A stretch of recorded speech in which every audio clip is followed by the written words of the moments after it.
Bonjour à tous, merci beaucoup. Effectivement, un projet autour de l'observance et l'observance thérapeutique et le devenir à 1 an post-SCAST+, en région Centre-Val de Loire, avec une approche innovante effectivement de l'appariement du registre France PCI sur sa partie Centre-Val de Loire, historiquement, et avec le SNDS.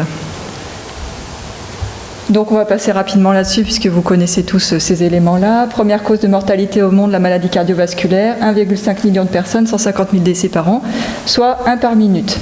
La prise en charge médicale sur les SCAST+, c'est donc la coronarographie avant les 2 heures et une bithérapie. Ensuite, à la sortie, une bithérapie antiagrégante durant 12 mois après le SCA-ST+. Alors, pour étudier cela, il y a donc le registre national France PCI, qui a été élaboré donc à partir du modèle Centre-Val de Loire, qui historiquement était disponible dans la région Centre-Val de Loire et qui était analysé sur mission de l'ARS. Et donc, ont été intégrés 5 centres de cardiologie interventionnelle à l'époque. Maintenant, il y a les 6 centres de cardiologie interventionnelle. Il y a donc ces données fiables et exhaustives de prise en charge initiale, procédurale, coronarographie, angioplastie, les données cliniques préadmission et hospitalisation, et puis ce suivi téléphonique à 1 an.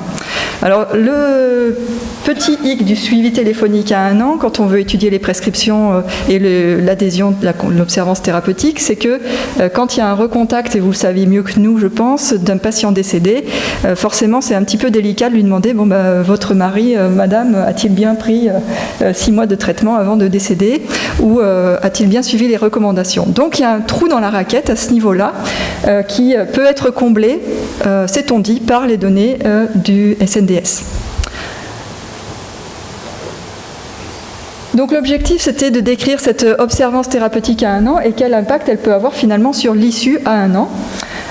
Et l'observance thérapeutique a été considérée pour la bithérapie antiagrégante plus ou moins statine, en considérant donc du coup si la statine est ajoutée une trithérapie, par appariement registre CRAC avec le SNDS. Donc le SNDS, il comprend toutes les prescriptions et les délivrances de ville, et donc ce ne sont pas les médicaments réellement pris, mais ceux qui ont été délivrés à la pharmacie. Donc ça, je pense que c'est clair pour vous, et du coup ça demande évidemment tout un tas d'adaptations méthodologiques et de réflexion, et ça comprend aussi toutes les hospitalisations, si bien qu'en hospitalisation survenant après un SCAST+, on peut considérer que l'observance est à 100%, si on peut faire un proxy ainsi. Donc l'objectif était d'identifier les facteurs associés aux complications ischémiques ou décès à 1 an et à l'observance à la trithérapie. C'était moi aussi. Donc ont été inclus tous les patients avec SCAST+, de moins de 24 heures dans les 5 centres de cardiologie interventionnelle à l'époque inclus dans le registre France PCI, entre 2014 et 2018, et non décédés pendant leur prise en charge initiale évidemment. Donc l'observance globale à 1 an, ou jusqu'au décès bien sûr, elle a été évaluée par un indicateur qui est couramment utilisé, c'est la proportion of days covered, 80%, qui était considérée comme bonne si l'observance était à plus de 80% des jours couverts par la délivrance d'un traitement donc de bithérapie ou trithérapie. Les facteurs associés ont été recherchés, donc c'était ces fameuses complications ischémiques ou décès à 1 an, tels qu'enregistrés dans le registre, par un modèle de Cox, ce modèle donc adapté aux données de survie longitudinale. Et les facteurs associés à l'observance étaient par un modèle de régression logistique pour une variable à expliquer en oui-non.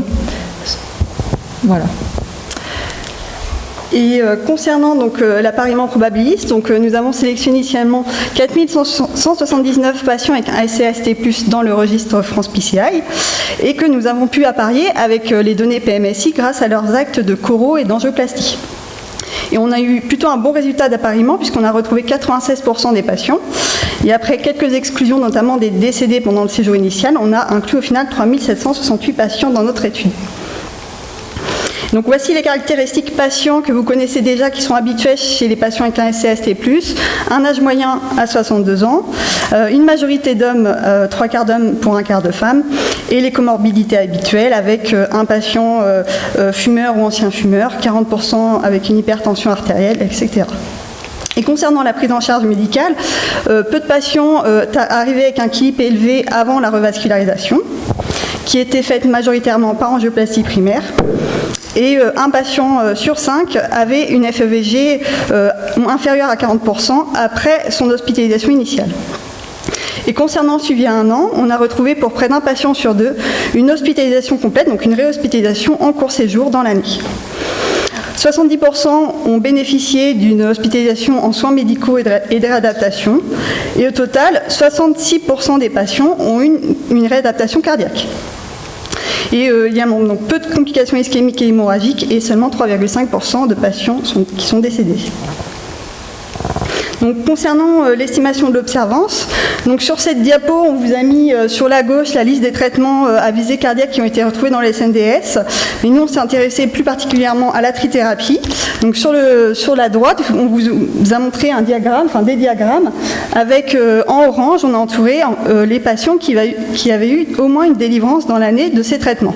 Donc si on prend l'exemple de la trithérapie, on a observé 3362 patients qui ont eu au moins une délivrance des 3 médicaments en même temps dans l'année, et ce qui fait à peu près 9 patients sur 10.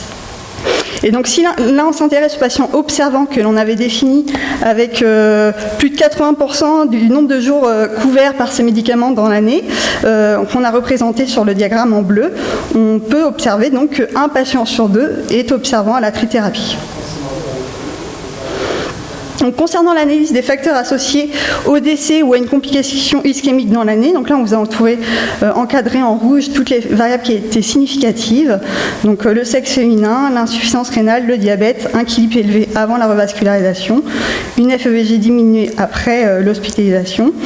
Et on peut observer aussi que la réadaptation cardiaque est ici comme un facteur protecteur, c'est-à-dire que les patients qui n'ont pas bénéficié de réadaptation cardiaque ont un risque de 2,2 fois plus élevé de décéder ou d'avoir une complication ischémique dans l'année.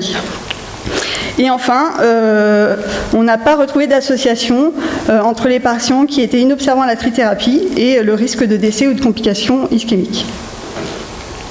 Pour la seconde analyse multivariée, qui était donc d'identifier les facteurs associés à l'observance, à la trithérapie. Donc là, celles-ci sont toutes significatives, c'est-à-dire un âge inférieur à 65 ans, le sexe masculin, les patients sans antécédents, et encore ici, une réadaptation cardiaque qui favorise donc l'observance à la trithérapie, et également un suivi régulier chez le médecin généraliste. Alors, en discussion, finalement, on observe déjà qu'il y a un devenir péjoratif qui est rare en cas de CST+, qui semble associé finalement à des facteurs patients. Du moins, on n'a pas réussi à mettre en évidence l'observance et du coup son inadhésion, on va dire, sa non-observance en lien avec l'issue à 1 an. Donc, c'est plutôt les facteurs patients et la gravité clinique initiale, on va dire.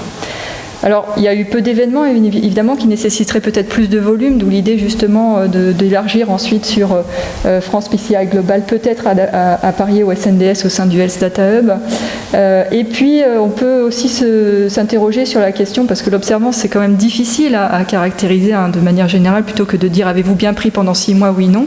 De raisonner en jours couverts par les traitements, c'est une vision assez globale. Alors, ça, c'est bien, mais du coup, de prendre sur une année ou jusqu'au décès, c'est un peu global. Il peut y avoir des variations de prescription.